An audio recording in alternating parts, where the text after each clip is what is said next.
I will lift up my eyes to the hills. Where does my help come from?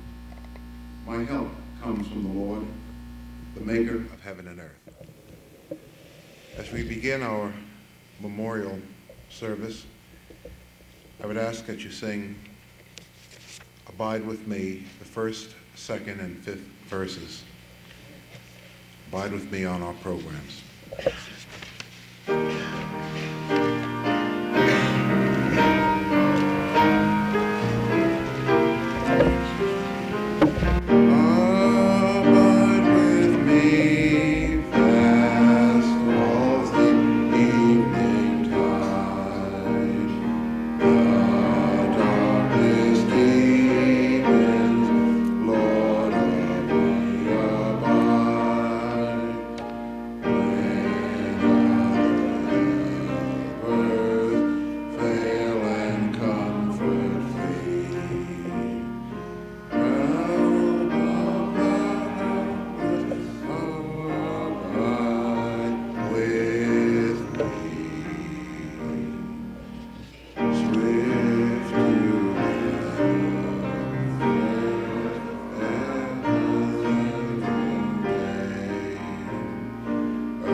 I would like to thank the students and staff and faculty for attending this memorial service for Professor Tarver and for Professor Socia. And I would like to thank Dr. Spencer and his wife, Dean Moses and his wife, and Professor Thornton, retired faculty member, for coming today. We thought that we had 2 colleagues to pass in the last 4 weeks, so we just thought that we should have a little service in remembrance of our colleagues. I talked to Dr. McCummings last night. He told me that on November the 18th, that they're having a memorial service for Dr. Charlene Conyers. And I think he said it will be on a Saturday in order that Dr. Conyers' family could attend. He also mentioned that the administration is planning a memorial service also. We'll get a committee together to form a memorial service for Mrs. Eccles, who was a secretary for many years at Cheyney. And it would include also the other 2 faculty members. I just wanted to say that Professor Tarver was a good friend. He was a dedicated faculty member.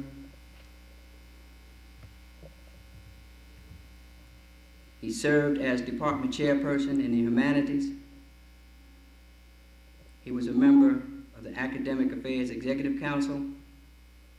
He was a member of the ASCOT Executive Board. He was a gentleman, a highly respected professor, and he was a good human being. And Harold thought a great deal of his students, and he respected Cheyney University.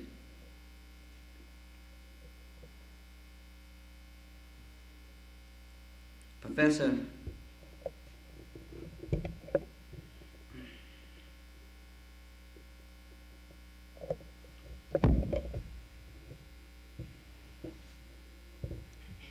Tony Socia was a member of the math department. He was also an outstanding faculty member, dedicated to his students. And for several years, he was chairman of the Health and Welfare Committee for the faculty.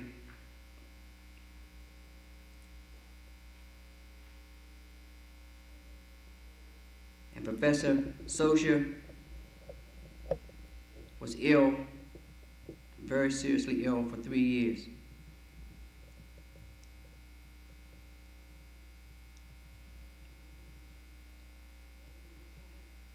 I've always hoped that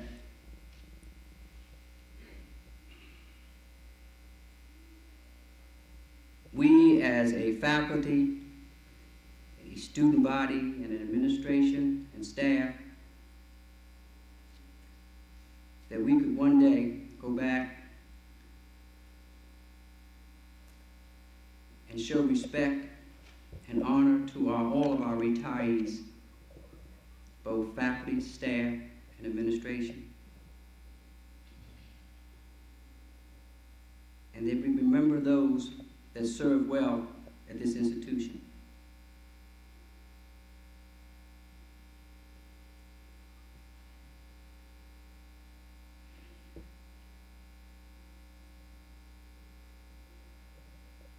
I would first like to ask if there's any faculty member in the humanities department that would like to say a few words in memorial to Professor Tarver.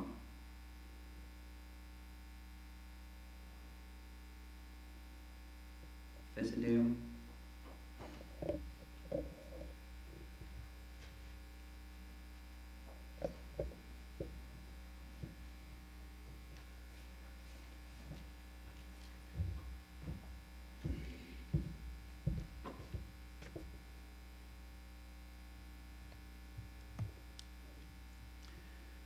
Numerous memories come back at this time, and among them are the memories of what seemingly were endless bus trips on the Cheyney bus from the terminal in Philadelphia to the campus.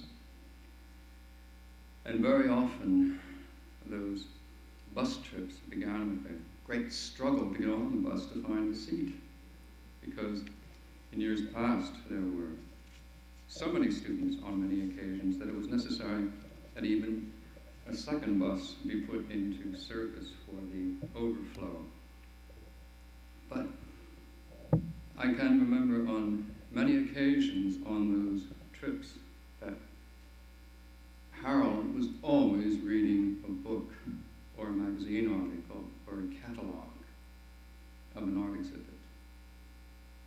I refer to the catalog of the art exhibit, an art exhibit that he attended on Sunday last. This was an opening of an exhibition at Ursinus College in Collegeville. And when I got on the bus that Monday morning, I sat behind him and I saw that he was reading a catalog, and quite absorbed in it he was. As he was, I virtually believe, in everything that he did. He dedicated himself to what his beliefs were and what his actions were, whether they be in the classroom or on a bus reading a catalog. The previous day he had gone to that exhibit on college-related duties, as it were, And he was always, I believe, on college, I should say now university-related duties, which it seemed to me he fulfilled in an extraordinarily great fashion and manner. I think some of the aspects of reading that Harold did on those numerous trips centered around mystery stories. He was an avid mystery fan. He was also a great doer of crossword puzzles. I particularly admired his skill in doing crossword puzzles because he did the New York Times crossword puzzle with a pen. He also, as you probably know only too well, liked to travel. And he did travel. I allude again to that day before last Monday. And St. Augustine, in one of his more secular moods, is credited with saying that the world is a book, and those who stay at home read only one page. I don't know whether it's possible to count the number of pages that Harold read in regards to the creation of that world book, which is in reality our life, the way that we put together a life. And it was Montaigne, the great 16th century French philosopher and author who is credited with forming the essay type of literature. Montaigne said that individuals who speak more than one language are worth the number of people who speak that language. That is to say, the culture, the country, the civilization of that language. And Harold had at his command several different languages, Spanish being the first that he taught so brilliantly, so effectively, and was teaching to the level of 4 different courses to one of our students majoring in Spanish in the department. But I think that the worth of language, aside from the numerical quantity of the languages that he spoke, was the fact that he had the human language. And it was this contact that he made over and over again with human beings through the language that I call the human language, and not necessarily the language which is an acquired language from another country, another culture, another civilization. One of his favorite books was the novel Don Quixote by Cervantes. This is often considered the first novel in the form that we now recognize as the novel. And among the many subjects that novel treated, it dealt with life we lead between the realm of our dreams within us and the utter brutality, if you will, of the everyday reality that surrounds us in the outside world. I think that Harold was able to bring these 2 extremes into balance in virtually all of his dealings with the dream and the reality. On Monday morning, when I got off the bus without my colleague and friend, my other colleague and friend, Sonny Harris, gave me the paper announcing this memorial service. And on that paper, I read of the passing away of Anthony Tony Socia. And it came to me.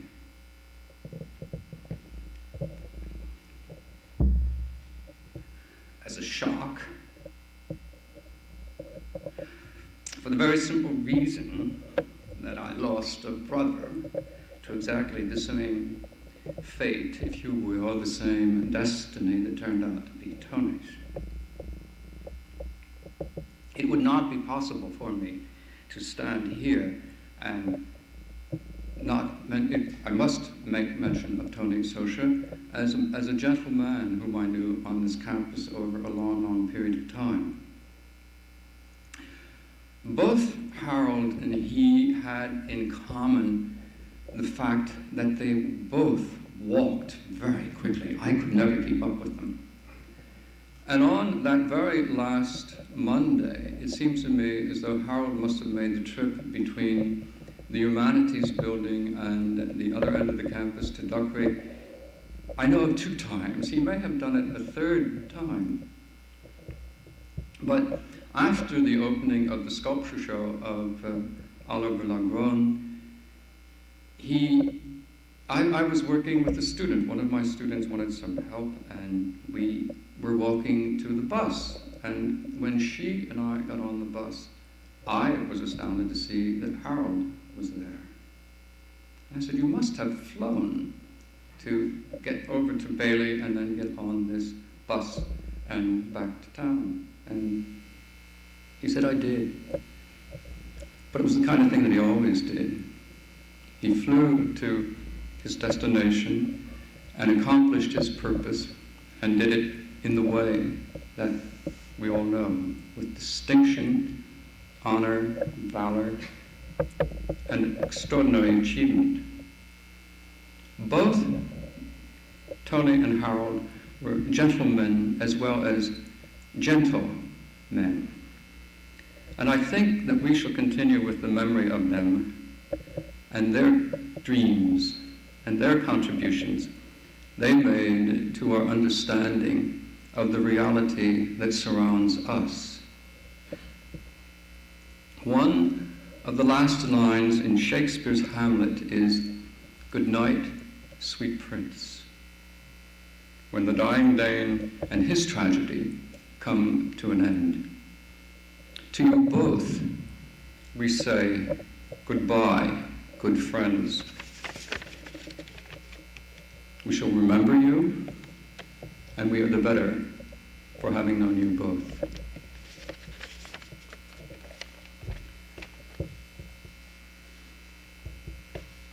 I have been asked to introduce to you a student from the Department of Humanities Foreign Language in the person of Miss Norma George. Miss George has been in our department for several years now and has done excellent work in the field of French. And last year, her junior year, she spent in France. And I must say, I am overwhelmed. I am impressed, delighted with the ability that she has in the use of that language. To that skill, she is adding that in Spanish, those same skills in Spanish. And she was doing several different courses with Mr. Tarver, as she's doing one with me in an advanced grammar course. And she continues to do this very outstanding work. It is with great pleasure that I ask her to come forward.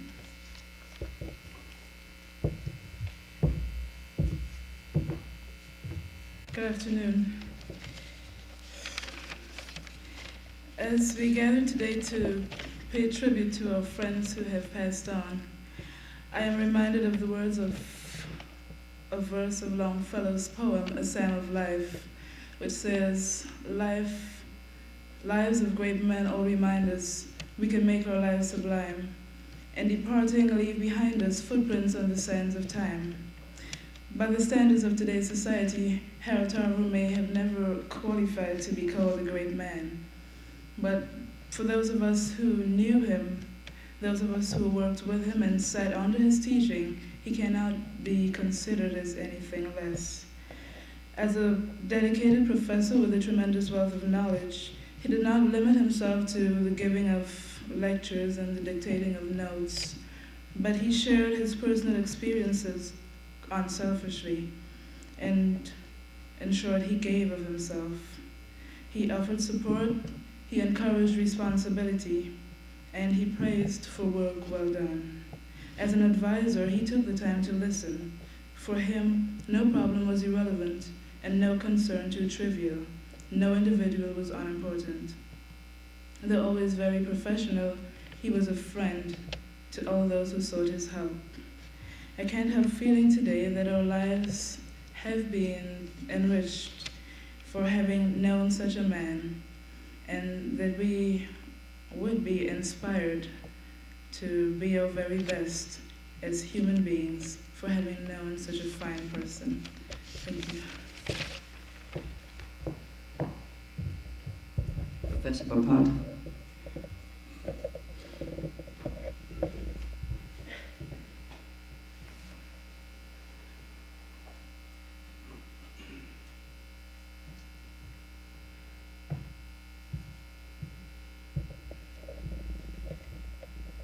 I'm Miss Paprota, and I'm teaching in the foreign language department, in case somebody doesn't know me yet. I just had an inspiration last night for a little poem in Spanish, and I'm going to read this poem to you in Spanish first and then in English, because in a certain way it sums up what all of us are feeling. Mr. Tarver was actually a bilingual. He grew up with Mexicans in his surrounding. He had a godfather who was a Mexican and was very often invited at his farm. So actually we could consider him a native Spanish speaker too, not only a native American. And for that reason, I thought the Spanish would be appropriate today too.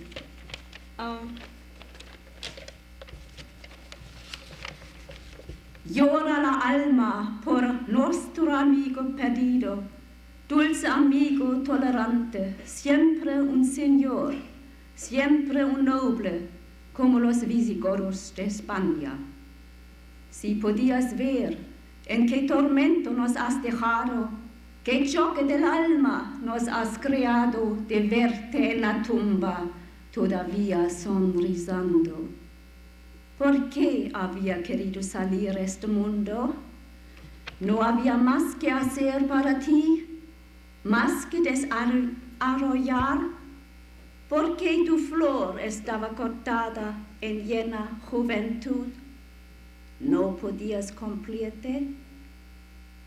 Es que porque estás cumplido. Para esta vida corta en tu dulce y noble alma, que nunca, nunca quiso herir a nadie. Dios para siempre te bendiga. The soul weeps for our lost friend, sweet and tolerant friend, always a gentleman, always a nobleman, like the Visigoth of Spain. If you could see in what torment you have left us, what shock of the soul you have created for us, to see you in the grave, still smiling. Why had you wanted to leave this world? Was there not more to do for you, more to develop? Why was your blossom cut short in full youth? Could you not fulfill yourself? It is because you are fulfilled for this short life in your sweet and noble soul, which never, never wanted to hurt anyone. God may bless you forever.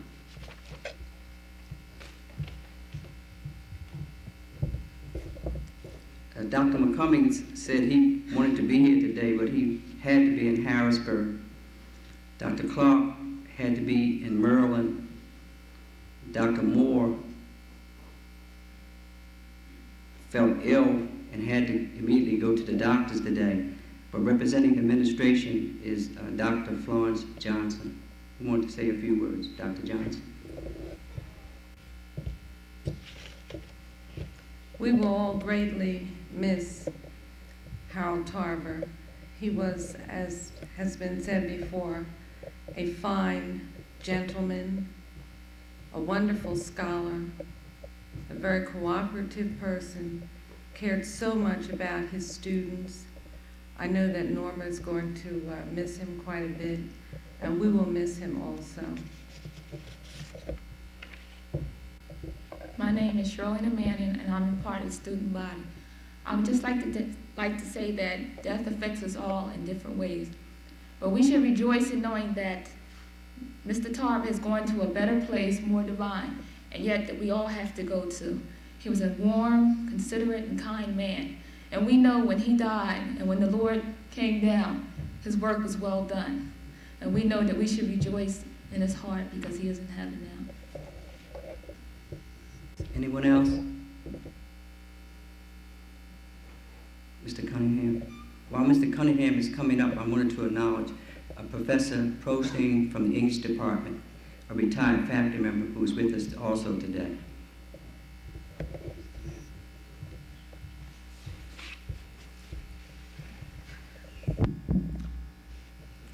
Harold and Tony and Carol and Charlene can no longer hear what we say, therefore we are sad.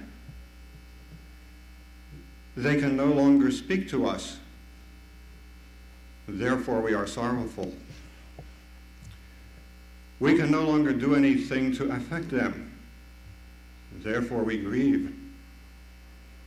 If our words and deeds can no longer reach them, then why do we do these things? We say and do these things because we are human and because we love them. We say and do these things because it helps us to remember. We say and do these things because it eases our sorrows to remember the joy that they gave us.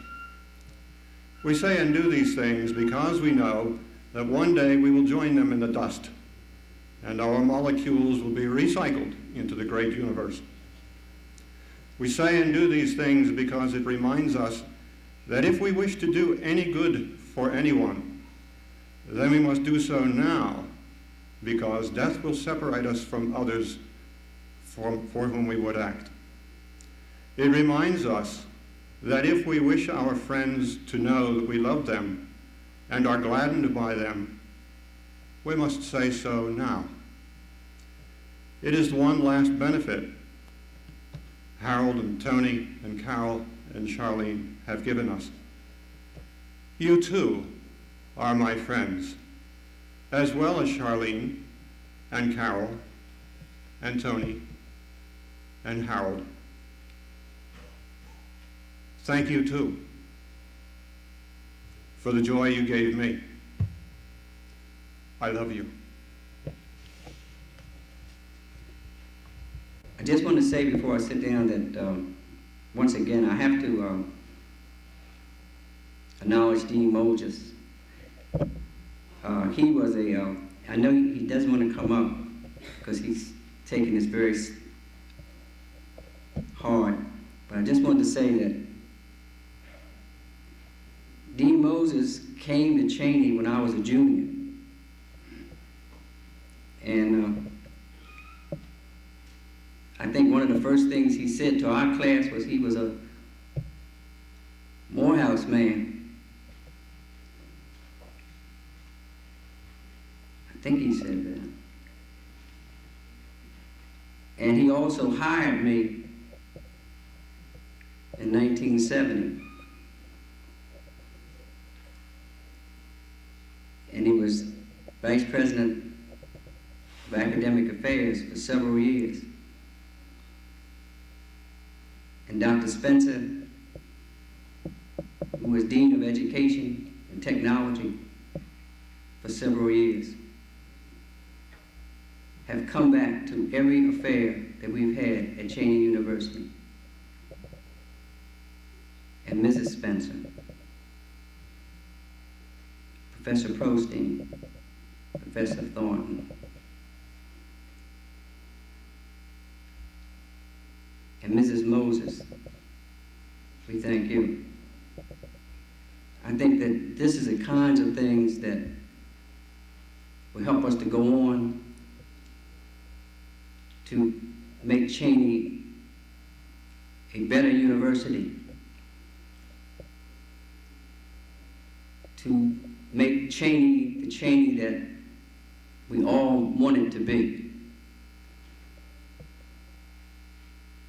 And we thank those retired administrators and faculty who came out. We thank the students who came out today. We thank the staff. And we thank our faculty. And we thank Dr. Johnson, who's representing the administration.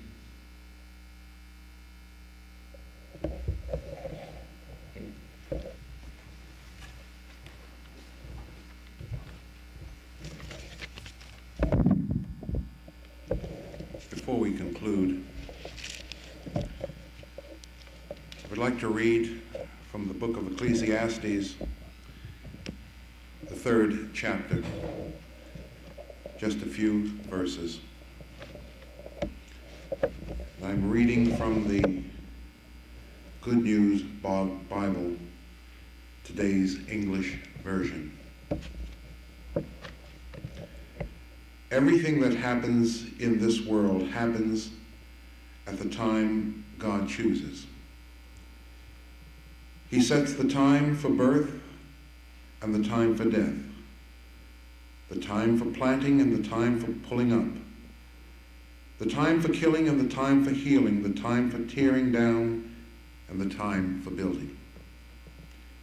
He sets the time for sorrow and the time for joy, the time for mourning and the time for dancing, the time for making love and the time for not making love, the time for kissing and the time for not kissing. He sets the time for finding and the time for losing, the time for saving and the time for throwing away, the time for tearing, the time for mending, the time for silence, the time for talk. He sets the time for love and the time for hate, the time for war and the time for peace. Our closing hymn is Precious Lord, Take My Hand, found on the back of our bulletins.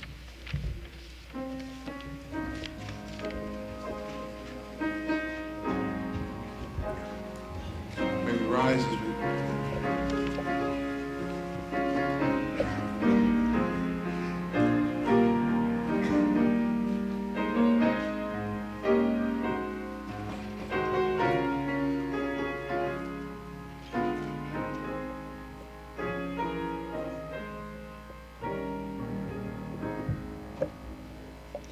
Precious Lord, take my hand, lead me on, help me stand.